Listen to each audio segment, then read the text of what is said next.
Hi everybody, it's Ryan from Roll for Initiative, and today Don won't be able to join us, but we have our friend Tucker, who is the game master for when we run Shadowrun. So that's what we'll focus on today in our first guest experience here on Roll for Initiative. So how long have we been playing our Shadowrun campaign? We've been playing our Shadowrun campaign for close to 2 years now. I think that we started up not last summer, but the summer before. So Don, you and I, and we've got two other of our friends, Brent and Steven, who plays Shadowrun.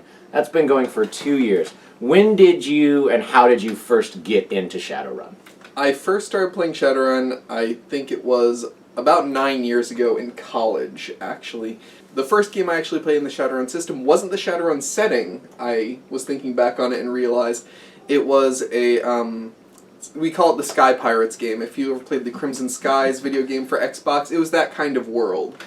That's how I first got to know the system. Shortly after that, though, I played in a couple pickup games in the actual setting and fell in love with it pretty much right away. So, some of our viewers might be familiar with the old Genesis and Super Nintendo Shadowrun setting, as well as the re-release of Shadowrun Returns for computer and iPad. But this one, like any sort of video game to tabletop and tabletop to video game, it kind of keeps the soul, but not necessarily all of the mechanics and that impromptu feel. So what is it about Shadowrun, some of the mechanics and the things that are unique to that system that makes it one of your favorite campaigns to run a setting in? One of the reasons that I really like Shadowrun specifically is that it's a classless system. It's something that took me a bit of getting used to. It means that there isn't a fighter class or a mage class or a rogue class or something that just sort of locks you into what your role in the group is going to be throughout the entire thing. It's completely based on what skills you buy and what your attributes are.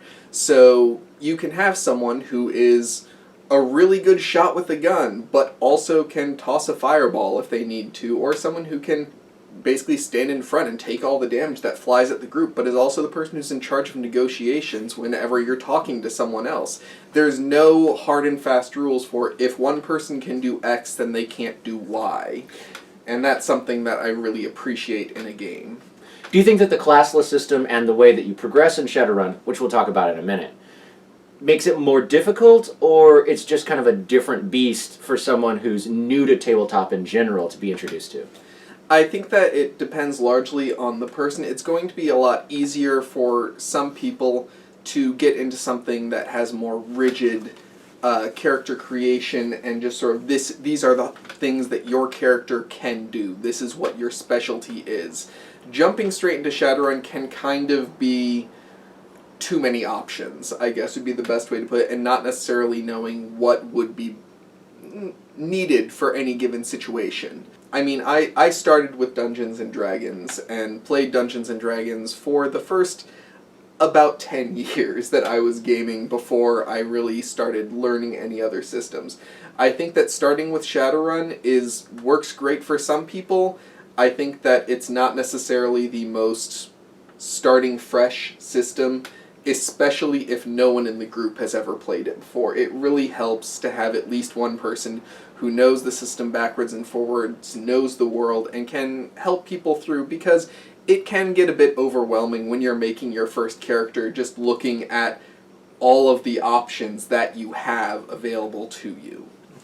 So when we look at the more sword and sorcery type of tabletops, like Dungeons & Dragons, but Shadowrun is such an incredibly different world, and I think that we've found through our sessions that sometimes that makes things a little bit easier because it's more relatable. Shadowrun really seems like our world in the future, whereas a Dungeons & Dragons, a Pathfinder, Exalted, things like that, those are not our world, and it's in the past.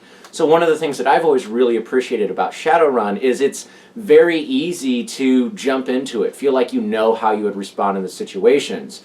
Not to mention the fact that it's great having a system where if I need to let another party member know what's going on right away, and I also need to pick up some heavy-duty climbing rope, I can call them on my cell phone and swing by a Lowe's on the way to the drop site, because those things exist in Shadowrun it's a little more difficult in a Dungeons & Dragons or Pathfinder setting. Not everybody is familiar with Shadowrun, so a quick introduction into the world and setting. It takes place in what is called Sixth World. It's that Central American idea that in 2012 the world ended. And it did. Fifth World ended. What began was Sixth World, and magic was reintroduced to our world.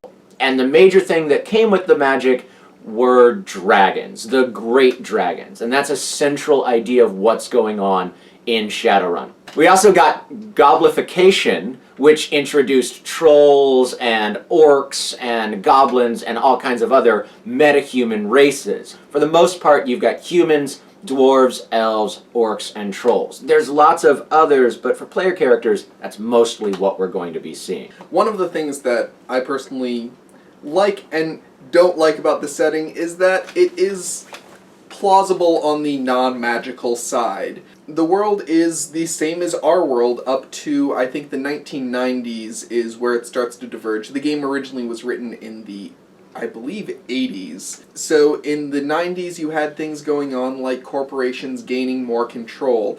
One of the most important incidents was gaining extraterritoriality. Basically, if things happened on corporate land, governments couldn't interfere with what happened. It also established the idea that corporations were their own little fiefdom almost, and corporate security had up to and including lethal force granted to them to deal with what happened on company grounds.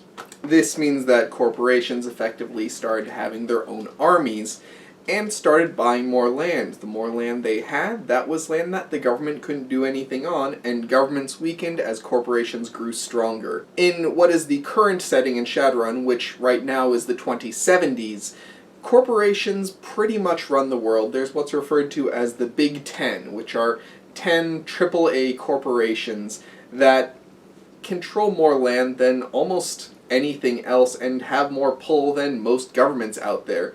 The United States has fallen apart. This was partially due to corporate influence and also partially due to the reemergence of magic. One of the big things that happened is a lot of old ways that people had ignored started actually having real impacts on the world again. Specifically, the American Native Indians took back the vast majority of North and Central America. Central America is effectively run by a corporation referred to as Technology, which was the indigenous peoples of Central America taking back that land, and there was the Great Ghost Dance, I want to say, although I might be wrong on that, that the North American Indians performed, which basically set off a chain of natural disasters that made the U.S. government back down and give them back the majority of North America. The events of the Great Ghost Dance are really great, and there are a couple of novelizations of what happened, that's correct? I think so. If you get a chance to pick up any of the books, or even just spend some time on a wiki about it, that one event is a really great thing to read about. The world of Shadowrun is our world in the future. Magic has reemerged, the corporations have taken over, and governments have crumbled. As a side note, while that's terrifying and plausible, hopefully no one from the GOP will watch this and use it as a guide. It was bad. Don't do it. It's a plausible world, but scary, and it makes it a little easier as players to kind of feel like you know what you can do in that world and the way people interact with each other. I think that the easiest way to sum it up is it's the cyberpunk setting with the inclusion of magic.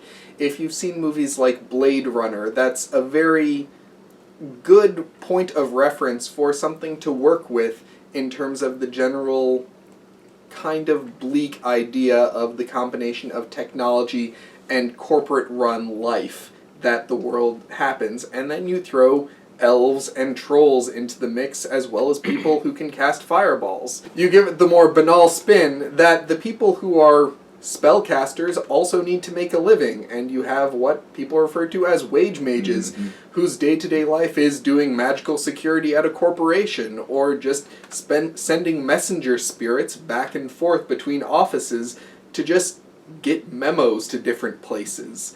It's a really interesting take on what would happen if magic re-entered our world, but didn't send us back into the Dark Ages. If you had some favorite homebrew rules or some of your favorite tips for someone who's familiar with Shadowrun but wants to GM a session for the first time, what would 2 or 3 of those things be? I would say the most important thing for anyone who's looking to actually run a Shadowrun game is to be flexible.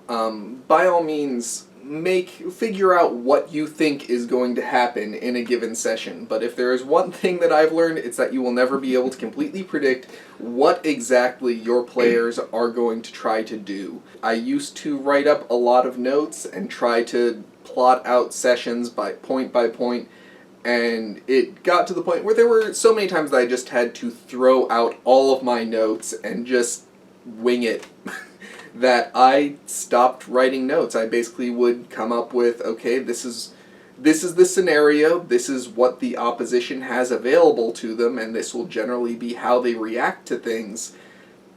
Let's see what the players do to that, because there have been times where I've figured, okay, this is going to be a pretty big combat-heavy session. They're going to need to bust their way into this warehouse, for example, and then the next thing you know, one of your players uses a spell offensively that you never thought would be an offensive spell, and is in the warehouse and accomplishes the mission without a single shot fired. It was a pretty remarkable day. On Dawn's very first session of Shadowrun ever, what Tucker was just alluding to, she had a spell that allowed her to change her appearance. Well, she decided to use it as an offensive spell, bumped into a guard, stole his appearance, made him look like someone else, and while he did end up getting shot, it wasn't by her, and her character, Tala, was able to feel that she wasn't responsible for his death. It was a pretty interesting day, and I remember we usually sit around and we talk about the session afterwards, that Tucker was just kind of like, I did not see that coming whatsoever. I know that personally, as a GM in the sword and sorcery type games, those are some difficult situations to deal with, or at least they can be. In Shadowrun, I think that we always really feel like being able to roll with the punches is something that's necessary and a little easier to do. So if someone was jumping into it as a player, do you have any kind of suggestions or ways of thinking about character creation and the long game, character progression, which is done through a system of spending karma? You don't necessarily earn experience points, you earn a set number of karma, which varies in 5th edition between 5 to 8 or 9. That's on the high end if things go amazingly well. You accumulate this karma and you use it to buy attributes, skills, contacts, and things like that. So if someone was jumping in for the first time, maybe they've played Dungeons and Dragons, a little bit of Pathfinder, maybe even they're familiar with the Savage Worlds system, something that's unique to Shadowrun to keep in mind as far as generating that character and the overall story of that character, from a player point of view. I think to a player, it's just as important to try to remain flexible. When making a character, don't make a character who's only good at one thing, because you want to be able to have options in almost any setting, and because the system allows you to be good at a couple different things and to have a wider range of abilities, take advantage of that. Make a character who is good in a fight and also good in social situations, or who maybe specializes in summoning spirits, but also knows their way around a computer if they really need to. The flexibility is really important, and especially when it comes to completing jobs, being able to think outside of the box. You can often finish things other than the straightforward approach, and be ready for a lot of planning. In a lot of Shadowrun games that I've ran and been a part of, there can be a session or two that is just planning how things should go. It's like a heist movie, if you've seen the Ocean's 11 series, or the TV show Leverage, or something like that. So much of it can be, again, doesn't necessarily have to be, trying to figure out everything that could go wrong and setting up backup plans. You can accomplish very difficult jobs without ever getting in combat, or you can, a simple job can go downhill and the next thing you know you're in a firefight with the local security force. So it's something that being flexible and being able to adapt is really a invaluable skill in Shadowrun. Shadowrun definitely lends itself, in my opinion, to an ongoing campaign. Like we said, we've been running our current game for over 2 years. Now, Dawn has played the same character through that entire thing. I ended up picking up a new character, retiring my old character and starting a new one, just because I wanted to try something different. But that's not to say that Shadowrun's not also possible to have a quick little pickup game, especially if you have a GM and players that are comfortable with pre-gen characters that you tweak a little bit for an hour or so before you game to really kind of make them your own. Now, we made the conversion from 4th edition to 5th edition in Shadowrun, and I really enjoy 5e. It's also really great because the folks over at Catalyst Games are really responsive and really like their fan base. I know at one point when we were playing, I had a question as far as making fetishes and totems that wasn't addressed in the core rulebook yet. I tweeted my question, and within 20 minutes, I actually had a tweet response from the makers of the game of how to go about doing it. That's a really, really dedicated company, and we really like it. We also got to hang out with them for a little bit at Gen Con last year in our Shadowrun garb. Maybe we'll post a link to a couple of pictures of that. It was really pretty fun. A company that's that responsive is someone that I really like to give my ongoing business to and stay loyal to. 5th edition is really great. The character generation has been streamlined, but they also still give you a point-by-point system so that you can get really detailed. It might be a little bit of give and take. I usually suggest for a new player to go ahead and go with the ranking system. If you know that you're somebody that comes from a wealthy background, but you're a little socially inept, maybe you have a ranking of A in all of your supplies, but a ranking of D in the points that you can allocate to your skills, such as communications and conning people and simply having a good etiquette. That ranking system is really nice, and it's one of my favorite things that they've introduced in 5e. I also really love the way that they've streamlined some of the magic and the adepts. Magic is really fun in Shadowrun, and it's one of my favorite aspects of the game. There's no memorizing spells, there's no mana system, it's simply you know how to cast a spell. And every time you cast it, there's a chance that you get a little bit of burn from it. The stronger the spell, the higher the odds that your character is going to take a little bit of damage on the back end. But it makes for a really dynamic and on-the-fly spellcaster. Personally, I play an adept. They approach magic, but they approach it in a little bit different of a way. But you can read that in the section. They're a really fun character to play. Do you have anything in 5e that you particularly like that they updated or they clarified or streamlined from 4? One of the major changes in 5th edition is actually the inclusion of a limit system when it comes to certain kinds of roles, physical, mental, and social, as well as for attack rolls with the accuracy system of weapons. That's something that we actually aren't using right now in our current campaign just because it was a fairly large departure from how we were running 4th edition, so that's something we're home ruling. I find it a really interesting concept, personally. I think it could use a little bit of tweaking just to streamline it a bit more, but I think that it's a really interesting concept to play around with, and I look forward to using it at some point in the future. So that's this episode of Roll for Initiative. Again, we had our guest Tucker, who is our GM for Shadowrun and also plays in some of our other campaigns. We look forward to hearing from all of you in the comments section. Let us know about some of your favorite Shadowrun characters or moments from your own campaign. Let us know what you really enjoy about the new rules in 5th edition, or what some of your personal homebrew rules are that help make the game more enjoyable. And if you happen to be at Gen Con next year, leave us a comment. We'd love to be able to meet up and play a quick pickup game of Shadowrun. All right, chummers, this is Ryan and Tucker for Roll for Initiative, and remember, never make a deal with a dragon.